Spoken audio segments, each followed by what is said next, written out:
Hi everyone, it's TTL back with another video for you. Now, when Threadripper first come out, AMD and Coolermaster worked on a cooler called the Wraithripper. So it was a Threadripper based air cooler designed specifically for Threadripper, and it had a really nice design to it. It's really slick, really kind of classy looking, and it was quite popular as well. Even I liked it. It's something I kept going back to and using for the Threadripper builds.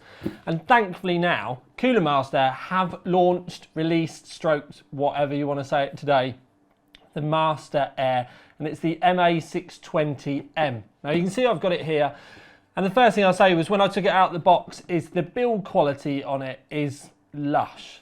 It's just the really finer details, that matte black paint everywhere, the fact that the heat pipes are all done properly as well, really nice glossy copper base. It's really nice, and it's got one of the new fans in it. It's the SF120R, which you don't actually get to see at all when it's in there. Now they have got the SF120M, which is the next model up, which is actually a £30 single fan, which I'm hoping to get my hands on relatively soon. But this is part of the same kind of family tree, but it's just got that R on it rather than the M, which is, I think it's the next notch down. But anyway, right, so it's a dual tower heatsink, 120mm fan, single fan, but it obviously looks the gonads, really nice lighting over the top. It fits pretty much every socket other than the Threadripper as well, which is going to be handy for a lot of you out there. And they did say that it performs the same as their ML240L AIO.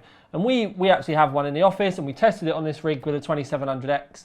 And it was just because this was the rig we had it on, and it was about a degree off. So you could say it was a run tolerance. And obviously with an AIO, the fans and the config is slightly different.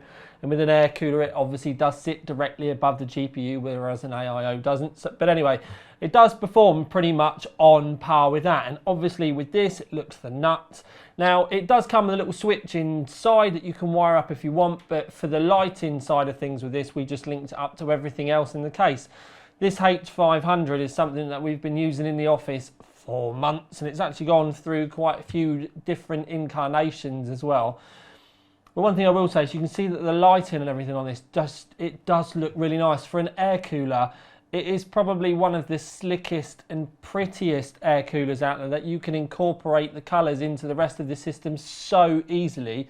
I really like it. I'm also a big fan of the difference in texture between the outside of the plastic being matte and then the piano black gloss in the middle. I'm a big fan of mixed in textures, so that pretty much that tickles my fancy quite a bit. You see it does the colours really well, and one of the things I will say is for RGB, the white on the top of this air cooler is brilliant, and it actually shows that the fans that I'm running, I can't remember what Coolermaster fans we're running in this case, they're 121s. I think they're the MF120ABs. They are a little bit purple when they are in white mode, and this does it very, very well. It's not too much blue, there's not too much green. It does it really well. So it's a cracking little cooler.